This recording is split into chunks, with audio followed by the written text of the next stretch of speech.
The CEO of Moreland Steel. He's Drew Greenblatt. Drew, it's a pleasure to see you. Thank you so much for taking time to join us. What's your take on the tariff fight? What do you think? We're thrilled.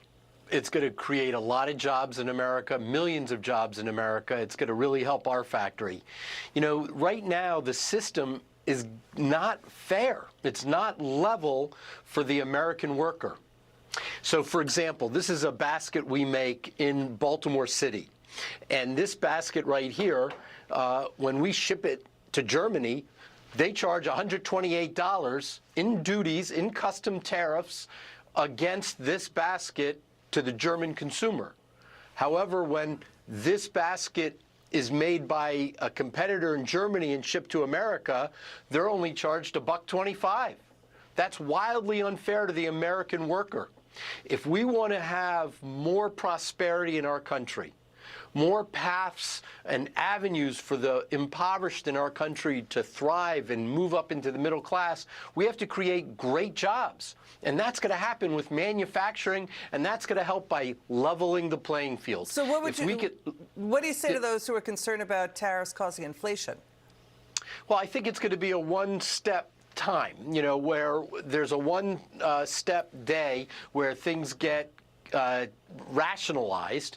Yes, some T-shirts are going to cost a little bit more money, but in general, we're going to create millions, tens of millions of jobs in America where we're making things again in America, making a country strong and prosperous. We've gotten into a situation where we're a service economy, and that's what we export. You know, half of America doesn't own stocks. Half of America doesn't have a $250 war chest in case there's an emergency.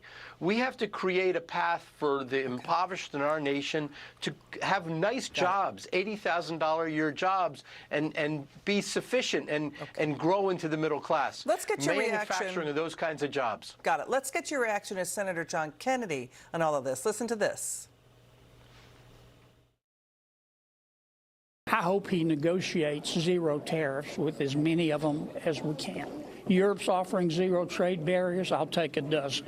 Taiwan, I'll take a dozen. Vietnam's offering zero trade barriers. I'll take a dozen. I hope Prime Minister Carney in Canada does. But I don't know what the president's going to do. I don't know what's in his head. I think I know what's in his heart, but I don't know what is in his head. But I know if I were king for a day, I'm not, and I don't aspire to be, I would pounce on these zero tariff deals like a ninja. I'm not going to feign understanding. I have no idea what the impact is going to be on the American economy or the world economy. I listen to all these economists confidently predict that it's going to do this or going to do that, and they're very self-confident.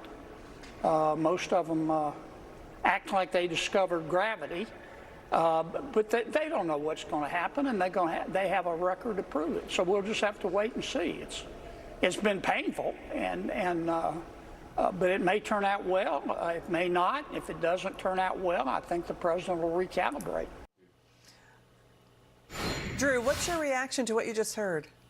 Zero sounds interesting. However, there's more to it. I mean, when we compete with China, we're sometimes competing with groups of people that will steal our intellectual property. So that's not tied into zero. So you need more than just zero.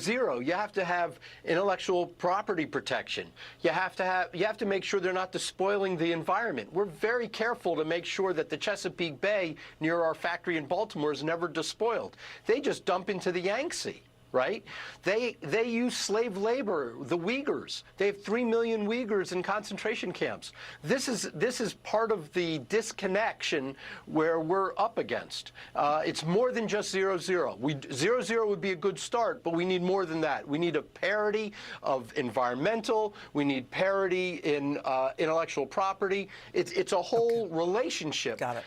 That's critical to make it fair for the American worker. Totally fascinating, really interesting. Drew Greenblatt, thank you so much. CEO of Moreland Steel there. Good to see you. Thanks for joining us.